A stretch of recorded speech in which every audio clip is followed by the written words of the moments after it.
आज की कहानी है बगुला भगत और केकड़ा। एक वन प्रदेश में एक बहुत बड़ा तालाब था।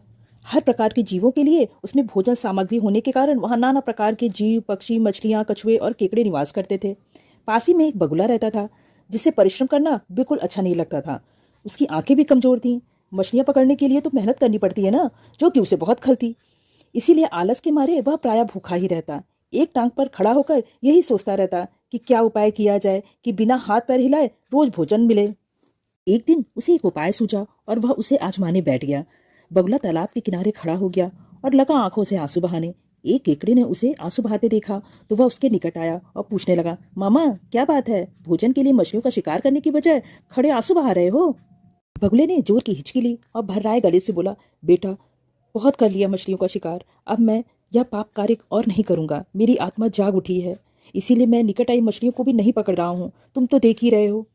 केकड़ा बोला, मामा शिकार नहीं करोगे, कुछ खाओगे नहीं तो मर नहीं जाओगे? नाटक करते बगुले ने एक और हिचकी ली और बोला, ऐसे जीवन का नष्ट होना ही अच्छा है बेटे, वैसे भी हम सबको जल्दी ही मरना है। मुझे ज्ञात हुआ है कि शीघ्र ही यहाँ 12 वर्ष लंबा सूखा पड़ेगा। और फिर बगुले ने केकड़े को बताया कि यह बात उसे एक त्रिकालदर्शी महात्मा ने बताई है, जिसकी भविष्यवाणी कभी गलत नहीं होती है।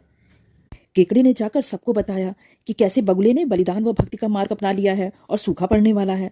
उस तालाब के सारे जीव, मछलियां, कछुए, केकड़े, बतख और सारस आदि दौड़े दौड़े बगुले के पास आए और बोले, भगत मामा अब तुम ही हमें कोई रास्ता बताओ, अपनी अकल लड़ाओ, तुम तो महाज्ञानी बन ही गए हो। बगुले ने कुछ सोचकर बताया कि वहां से कुछ कोस दूर एक जलाशय है जिसमें पहाड़ी झरना बहकर गिरता है। वह कभी नहीं सूखता। यदि जलाशय के सब जीव वहां चले जाएं तो बचाव हो सकता है। अब समस्या यह थी कि वहां जाया कैसे जाए। बगले भगत ने यह समस्या भी सुलझा दी और वह बोला, मैं तुम्हें एक एक करके अपनी पीठ पर बिठाकर वहां तक पहुंचाऊंगा, क्योंकि अब मेरा शेष जीवन दूसरों की सेवा करने में ही गुजरेगा। सभी जीवों ने गदगद होकर बगुला भगत जी की जय के नारे लगाए। अब बगुला भगत के पौ 12 हो गई। वह रोज एक जीव को अपनी पीठ पर बिठाकर ले जाता और कुछ ही दूर जाकर एक चट्टान के पास उसे पटक कर मार डालता और खा जाता। कभी मूड हुआ तो भगत जी 2 फेरे भी लगाते और जीवों को चट कर जाते। तालाब में जानवरों की संख्या घटने लगी और चट्टान के पास मरे हुए जीवों की हड्डियों का ढेर बढ़ने लगा और भगत जी की सेहत बनने लगी। खा खाकर वह खूब मोटे हो गए। मुख पर लाली आ गई, पंख चर्बी के तेज से चमकने लगा। उन्हें देखकर सब जीव कहते, देखा, दूसरों की सेवा का फल और पुण्य भगत जी के शरीर को लग रहा है। बगुला भगत मन ही मन खूब हंसता। वह सोचता, देखो दुनिया कैसे कैसे मूर्ख जीव से भरे पड़े हैं, जो सबका विश्वास कर लेते हैं। ऐसे मूर्खों की दुनिया में थोड़ी चालाकी से काम लिया जाए तो मजे ही मजे हैं। बिना हाथ पैर हिलाए खूब दावत उड़ाई जा सकती है। बहुत दिन यही क्रम चलता रहा। एक दिन केकड़े ने बगुले से कहा, मामा तुमने इतने सारे जानवर को यहाँ से वहां पहुंचा दिया, लेकिन मेरी बारी अभी तक नहीं आई। भगत जी बोले, बेटा आज तेरा ही नंबर लगाते हैं, आजा मेरी पीठ पे बैठ जा। बगुले की पीठ पर खुशी से केकड़ा बैठ गया।